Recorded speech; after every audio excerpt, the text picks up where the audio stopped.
Good afternoon, everyone. Many of you know me. I'm Jaya, and I recently got hired for the wood science. So I started in UBC in the month of January. So I'm very new here. But at the same time, I got this privilege to present in front of you what my plans are for future for next 5 years, 10 years, or if I get to collaborate with all of you, then maybe we will go further from there. So today I have highlighted my talk saying replaying the tape of life. So why I said that? Because you will see it during my journey from a kid to the now as an assistant professor. I was trying to understand the evolution, how to use in editing organism and how to engineer microbes for using these evolution and editing techniques. So coming to that, first, let me tell you about myself. So I come from this region of India. So this is a Himalayan region. The special part of this is that it's kind of a remote region, and girls' education was not that famous at that time when I started my education. So I feel very fortunate to be here because I followed this journey. So coming to this is the interesting fun fact about me, that I have lived in 11 different countries, cities, and 3 different countries and 2 different continents. So this is kind of my 12th city where I'm living, but I hope I'll be here for long. But given that, I identify myself women in science, and like I said, I come from a background where women didn't get that much of education, so being in the science is kind of a privilege for me. I trained as a plant biochemist, and then I walked through the path of biotechnology and ended up being a synthetic biologist. So I, again, identify myself as a synthetic biologist, but I was trained in biochemistry, molecular biology, and biotechnology techniques to become as a synthetic biologist. So coming to the next point, I do have academic and industrial experience, and I'll let you know where I work for industry and academics also. So people ask me, so what you are interested in? And I just say all the time that I'm interested in yeast, I'm interested in bacteria, I'm interested in plants. But overall, I'm very much interested in enzymes, which are mediocre, which don't perform very well. And I play with them to make them super catalysts. So that's what I'm interested in. Going to this part of my journey, what I achieved during my MSc, what I did back in India was mostly working on the enzymology and molecular biology. And that paved the way for me to work as a scientist with Monsanto, which was that time as a leading company working on the plant GM crops. But there I worked more on the bioinformatics and big data analysis side, and I wanted to explore more on the chemistry part of the biology. That means biochemistry of it. So I moved to DuPont and worked again with their R&D unit.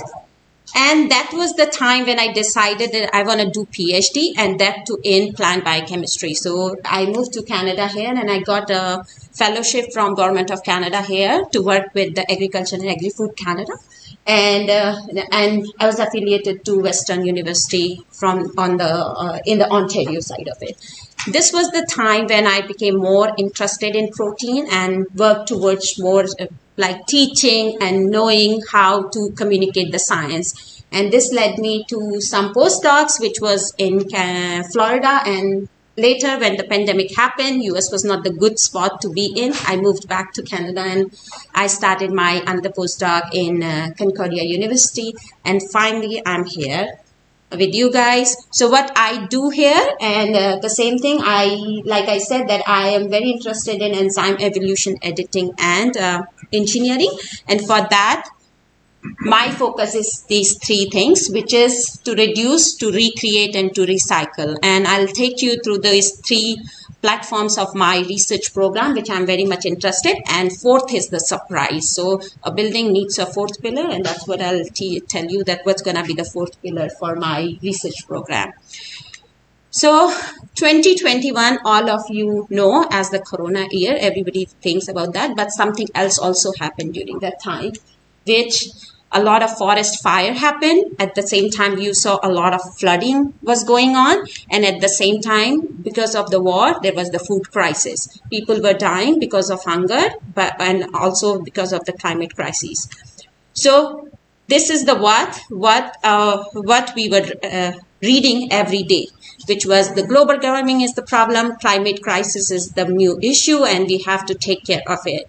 My question to you is, do you really want to leave this news for your kids in future? And the answer is no.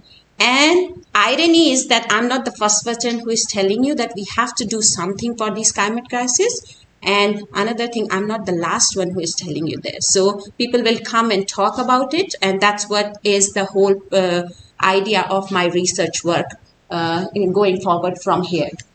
So if you see this world, that's what we have to do. We have to feed around 10 billion people by 2050.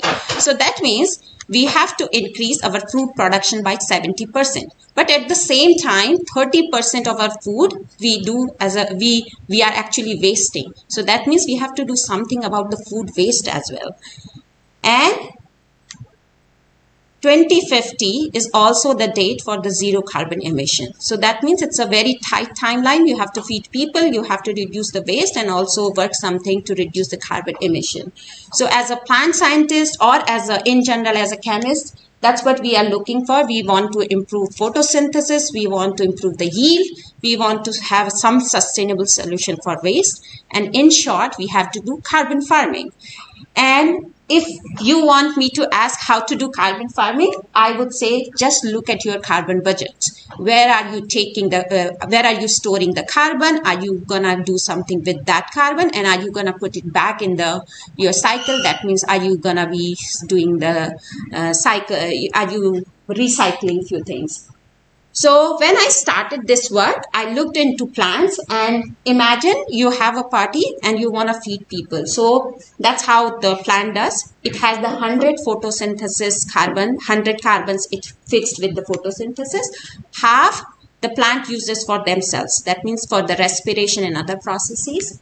25% of those carbon, we get it as the harvestable aid, and 25% is the unharvestable biomass. So you have the chance to do something with all three of these things.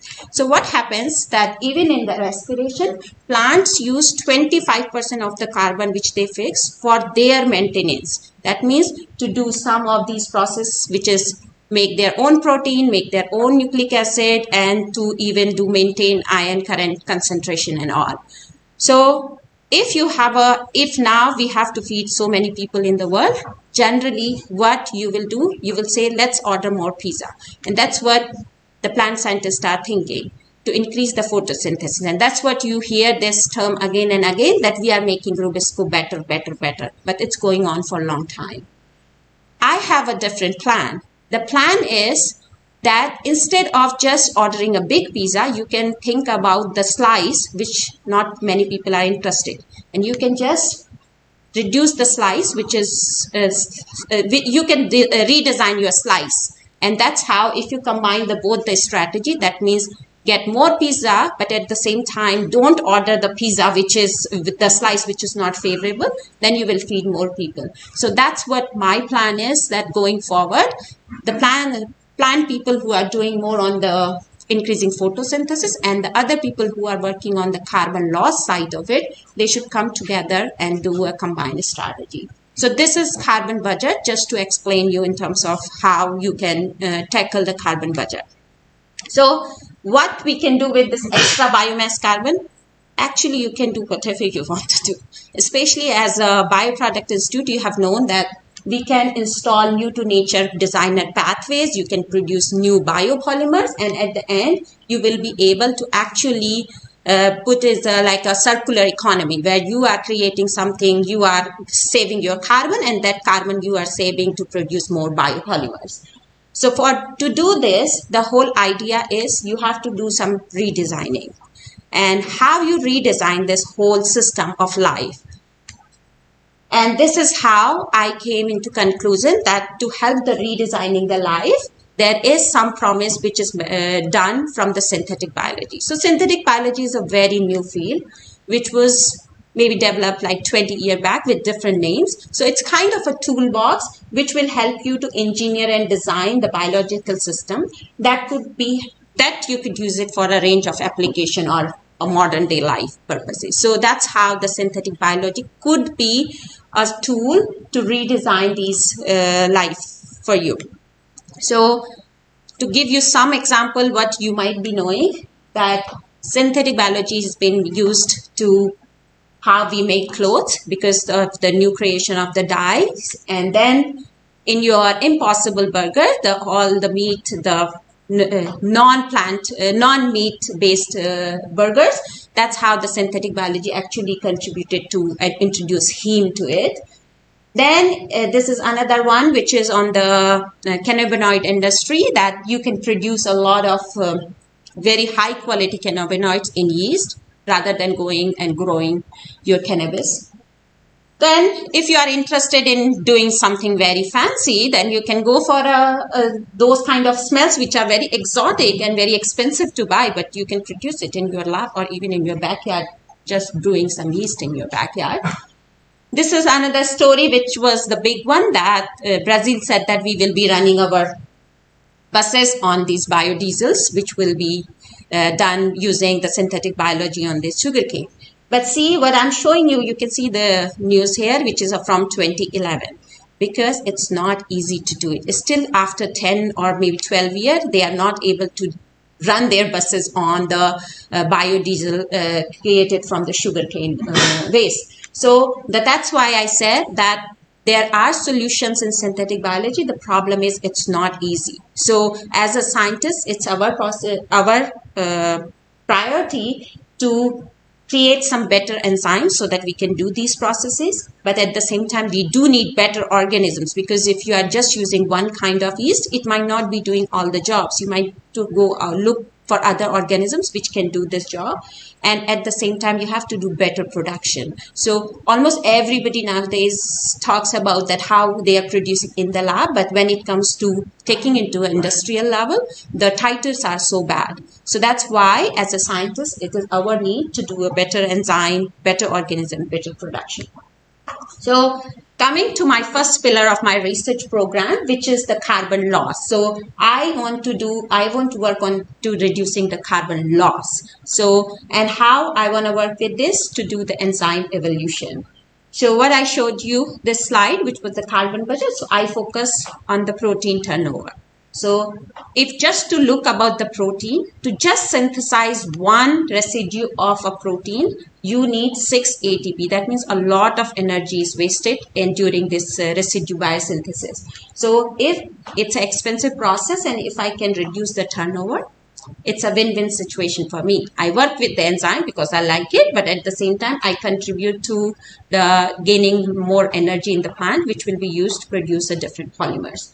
So when I started this work in Florida, I looked into what are these enzymes which have a fast turnover, which are like very expensive. And one enzyme actually turned out to be a very expensive, which is known as the Thai-4. So if you remember your morning vitamin B pill, that's what this enzyme does. It produces vitamin B. So this enzyme is very much essential for plant, for yeast, for bacteria, or even for human being. The problem is that this is a suicidal enzyme. And the term suicidal, I'll explain you in the first one, but it's kind of that after every single reaction, it dies. So if you remember your Biochemistry 101 class, that an enzyme is the thing which will do multiple reactions. That's why you call them enzyme. But in this case, it doesn't do the job. It actually dies just after one reaction. So we looked into this Thai-4 and we realized that what it does, that while doing the reaction, it uses its own residue, which is a cysteine in it, and then use that as a sulfur source and does the reaction. So after every single reaction, it's done. So if I calculate this one, that how much it's costing for me as a maintenance cost, it's costing around 12% of the maintenance cost. And like I told you, the plant uses 25% of its carbon for the maintenance. Half of that is used actually by this protein. So then I thought, as a synthetic biologist, can I change it and get some improved Thai-4, which is non-suicidal in nature? So what I was thinking, that can I have something which can use sulfur from the environment and use it instead of using its own cysteine, and then create a thiazole moiety. So when I calculated this part of it, so if I just able to change this suicidal Thai-4 to non-suicidal Thai-4, it will actually, I will be gaining a lot of biomass, which is actually 4%. And right now, if you go and ask the rice or wheat people, for them even getting a 1% increase in yield is too much. So you can do so much with the protein engineering, but the plan is that how you get it. Because when I looked outside, the non-suicidal Thai-4s do exist in microbes, but they are so bad. Like I said, they were mediocre. So if how to make them better, and that's what my job now here is, that I focus on enzyme evolution. Then how I can evolve these poor performing enzymes to a better ones, and that's called and make them super catalyst.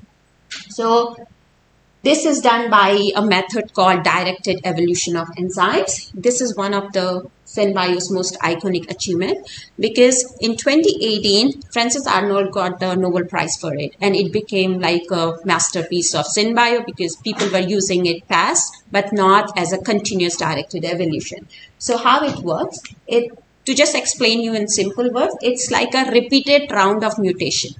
You are creating repeated round of mutation, but you are also looking for the activity, how to improve the activity. So if you have a protein, you change one residue and then you select the best one, then you again mutate and you go on again and again.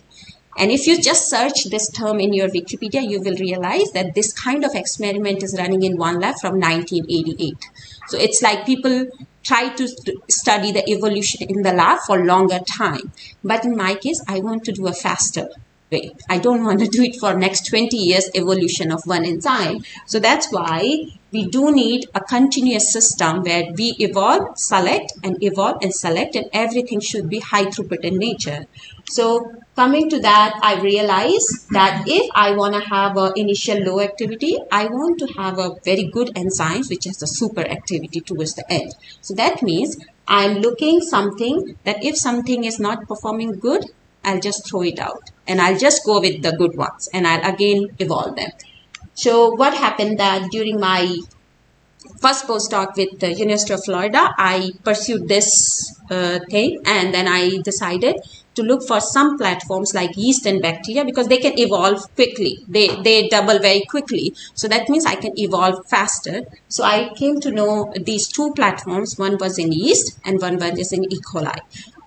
The problem was they had a very good mutation rate, but they were not customized. So they were out there in the nature papers and also in some of the science paper, but they were not customized. So with the help of my previous lab, I was able to customize them, and now they are available for my use, for others' use as well. So it's the same thing that I'm bringing this platform with me here so that I can evolve some mediocre enzymes which you have and then make them better. So that's my plan to use this system. So this is my first platform to engineer the mediocre enzymes for the better lifespan so that we can use them. They are not expensive, and then you can make it better and better. So I always feel like some enzymes follow this song so well that live hard and die young. They die very quickly. So as a biochemist, the term is called the CCR. That means how many cycles they do before they die. So that means, like I said, Thai-4 does just one cycle. There are some do 2, some do 100, and some do 1,000. In general, they do even 10 to the power 6 cycles. So good enzymes do 10 to the power 6, and bad enzymes do 1 cycle. So that's what we calculated this. And my idea is to study this CCR. That means to have a better understanding about every single enzyme, at least in the metabolic pathway, and learn about different kingdoms.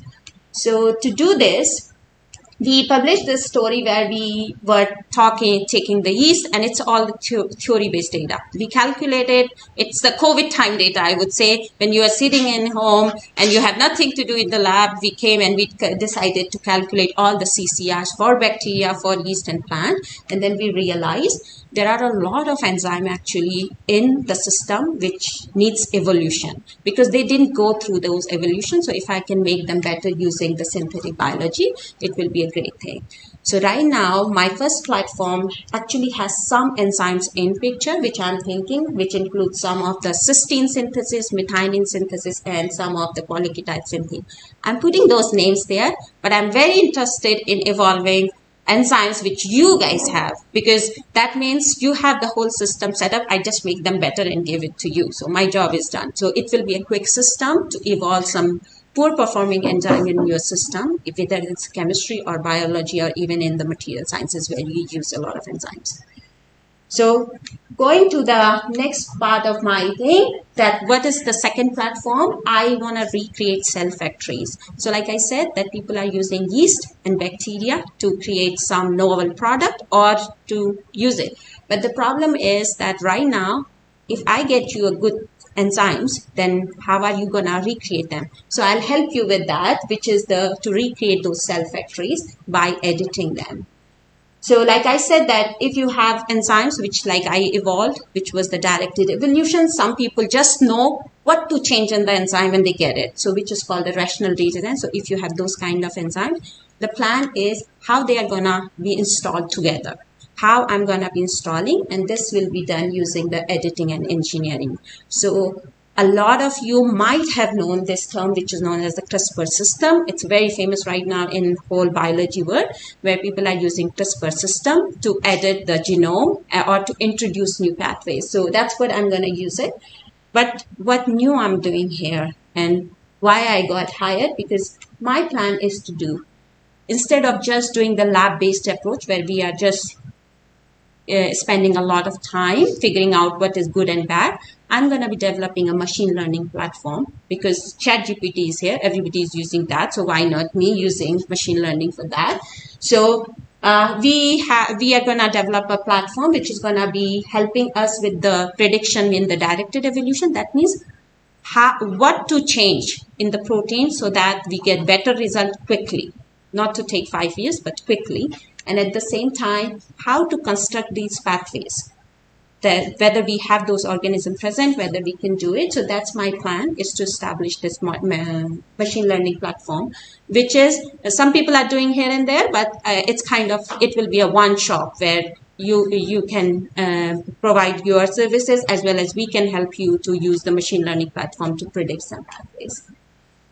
So what if we have created these new enzymes and created new pathways? So if you have a natural monomer with you guys, with our processes, we will be able to have an engineerable PKS synthesis, and then it's like, oh, there is a new polymer we can create, and also at the end you have the enzymes to make them better and better. So it's like I give you some better enzyme, you come up with your chemicals that, hey, can we use this enzyme with this, and we can make a new to nature biopolymers and all. So it's more focusing on that, what I would say designer pathways, that they don't exist, but we can create it because we have now better enzymes, they can do better things for us.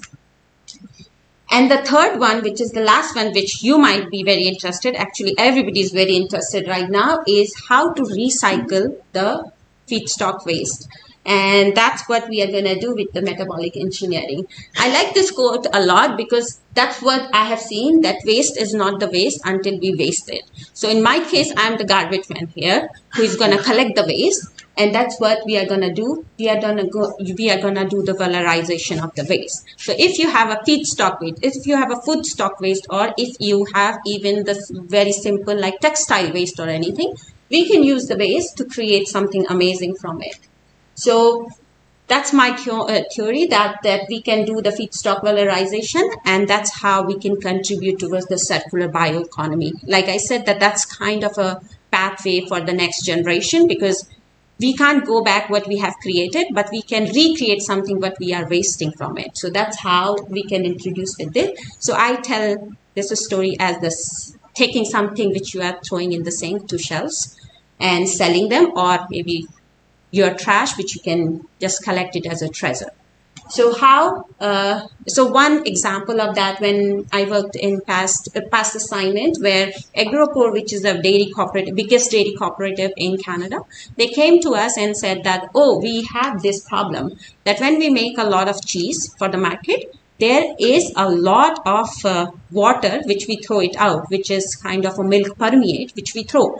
And when we checked that milk permeate, it was full of lactose sugar. And they are like, can you do something with it? Because we can't put it in the water stream, and to even get it out from our center, it costs us so much. So we came up with the idea that why not use the yeast and then make something out of this waste, which is the lactose. So what we created there, that we created from lactose fumaric acid. And fumaric acid is among the chemicals which is now listed with DOE, that which is going to be a very important chemical in terms of bioeconomy. And the reason behind that fumaric acid is a very famous food additive, and it's also used in the medical industry. But right now we are producing it with the petroleum process. So if we can come up with something which can produce a fumaric acid in bio cells, then it's kind of a win-win situation for everybody. So that's how this was the success story. And I'm not presenting the data because it's not yet out, but because we are already in the collaboration with the industry, so it might take some time for us to get it out. But what I realized in this process, that to do this, you have to do a lot. And I think at least I would say that in the UBC, you guys are very lucky that you have all these robotic system available, which will be helping you to do the whole this SynBio, which needs a lot of robotic work.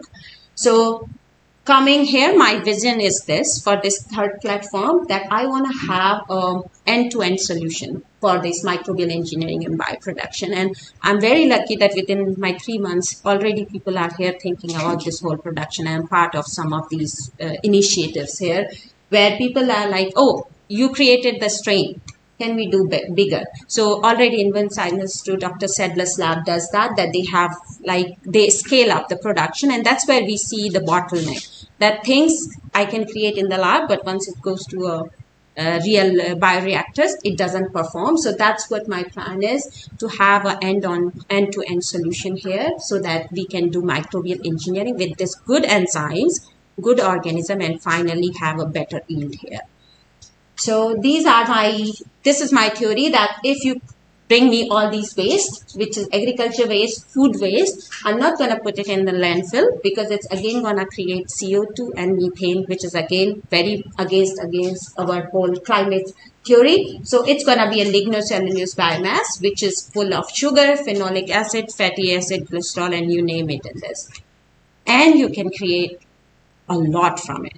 So that's what the plan is, that to create something very useful by using these microorganisms, which could be any additive, food additive, which could be amino acid production. So the waste which you are throwing in your sink, you can actually put them in the shelves, in the market shelves, if you think through it. So that's my plan, is to going from this, that I want to get it from trash to treasure. So I'm very lucky enough, and I work especially from the Scott, from our department, that Scott has created this, and we were very lucky to get this internal funding, where we are actually using the feedstock to create forest product in Petri dish. So in short, we are trying using bacteria to produce cellulose, which is going to be a bacterial cellulose. But for that, we are using the bacteria waste, and waste could be anything, food waste, or even like I said, the textile waste or agricultural residue. And we are trying to use this waste to create the bacterial cellulose. And all of you know nowadays that it's very much in demand because of its very high properties, and as well as it's biodegradable. So people are looking for the bacterial cellulose. For that, I have these bacterial strain, which we have in the market, but the problem is everybody has a small titer. They are able to produce it, but they are like, it's just sitting on the plate. So with the SynBio techniques, what we have learned in past, I'm hoping that we will be able to engineer those strain for a better bacterial cellulose production.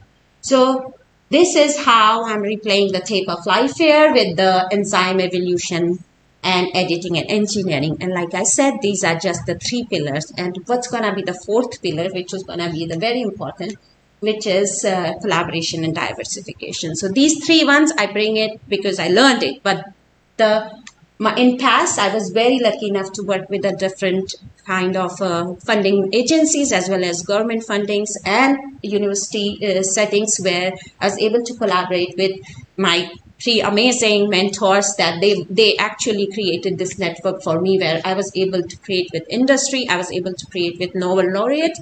But these kind of collaboration, I would like to continue here in UBC with the help of BPI. And that's why I said this to Orlando, that when I saw that BPI is kind of a platform which I personally feel it only exists here in Canada, where you can collaborate with the chemical engineers, you can work with a lot of molecular biologists or even with the material science so that you can create something in the lab, but at the end it goes to industry. So that's what I want to continue here, this diversification. So that's going to be the fourth pillar.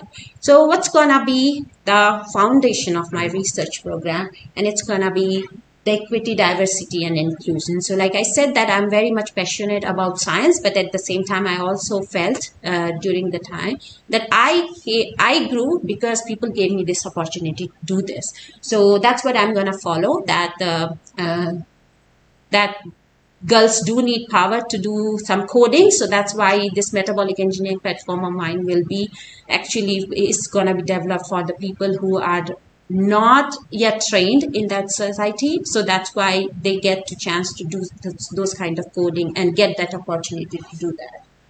So with this, like I said, that everybody's thinking to do some carbon farming by 2050.